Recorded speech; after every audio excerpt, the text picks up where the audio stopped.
Have you ever wondered why every news item written in the Washington Post and the New York Times, sometimes even USA Now or Time Magazine, usually has a very anti-India tone to it?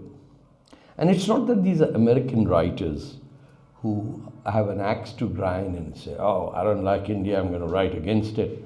These are Indians, you know, those upper middle class, or not even upper middle class, let's call them upper middle class, the Marxist, millionaire Marxists who have an air of secularism around them. If you walk behind them, you will notice there is a circle above their head. Pious waves fall on them. We're secular, we're secular. And the only time they find secularism is when they have to bash the Republic of India. After all, you know, India is surrounded by paradise on all sides, democracy, flourishing, China, Pakistan, Saudi Arabia, my goodness, even Burma. All of these places are just, you know, fountains of liberty, happiness, joy. People live in thin air and float around. But India, that's a fascist state. Somebody did say so. Now, if in the United States there were 3 to 4 million Indians who we call NRIs, they're elsewhere as well, but I'm talking just of the American NRIs. I'll give you an incident of what sort of a temperament floats around these heady heads who all want to be CEOs of Google and Microsoft, but couldn't give, can I say rat's ass, to where they come from? Well, I just said it, so not to worry. When Prime Minister Modi went to Houston, and there were 100,000 people trying to say, I'm VIP, some say, I'm VVIP. I'm going to sit with Mr. Modi and get a photograph done. There were not even 10 NRIs who were willing to stand outside that stadium to protest against Pakistan. Not 10.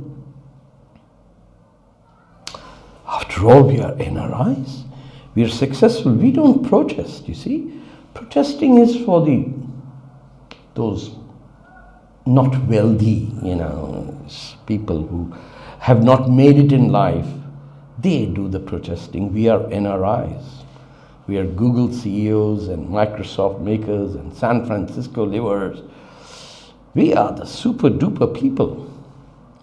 Imagine 100,000 Somali Canadians were able to send Ilhan Omar to the US Congress.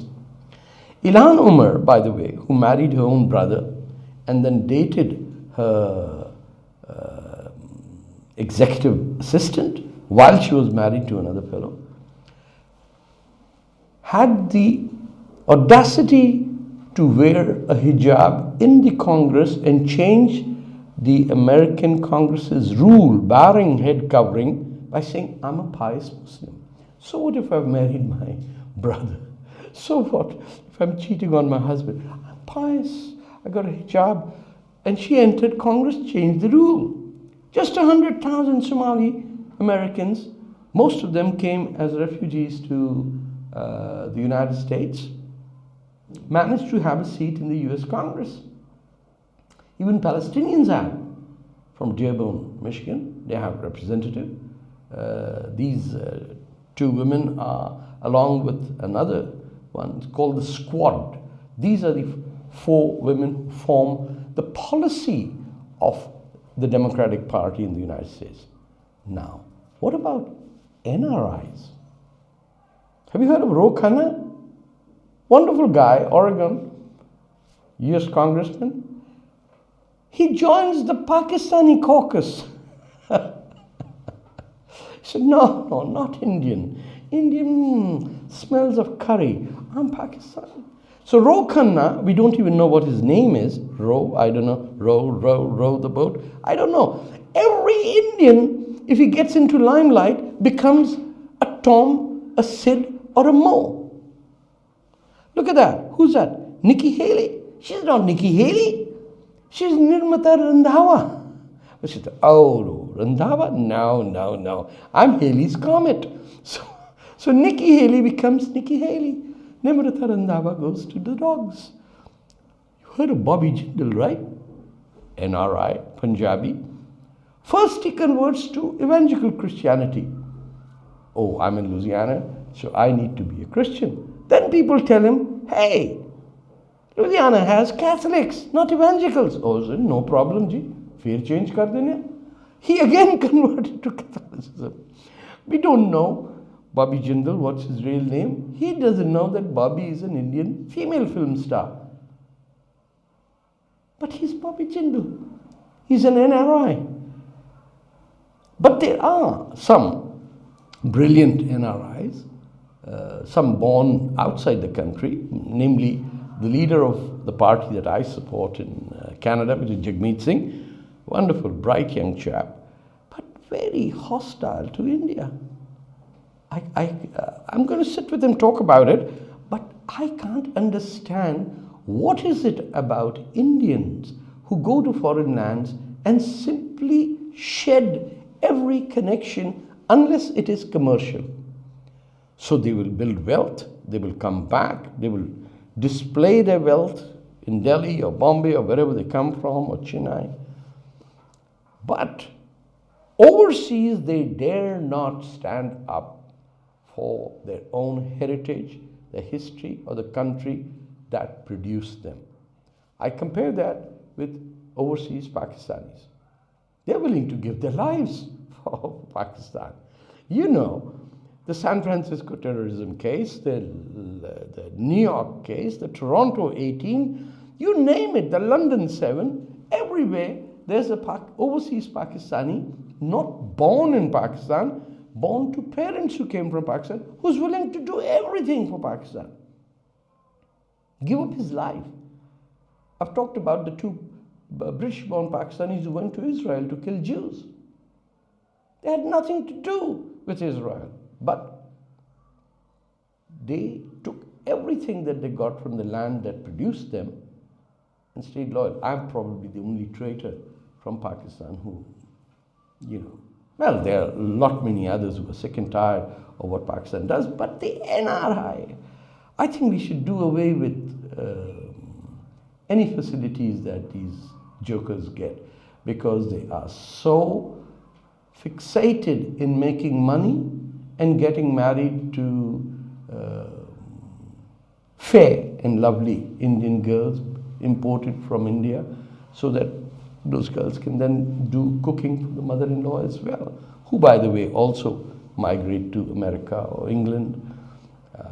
Not many other countries have too many Indians. Africa too. There are a lot many NRIs in West Africa. But for goodness sake, I'm just appealing to you guys. If you are in Canada, United States, or Great Britain, for goodness sake, stand up for India. The whole world should stand up, but you in particular. Don't care whether it's the BJP or the Congress or the CPM or one of the other 5,000 political parties. But this is a civilization that is beyond political parties. So wake up, embrace yourselves, do not change your names. You're not Ro Khanna or Mo Khanna, you're not Bobby Jindal, and you're not Nicky. Nicky, by the way, is Punjabi for the youngest girl in the family, but she's no Nicky.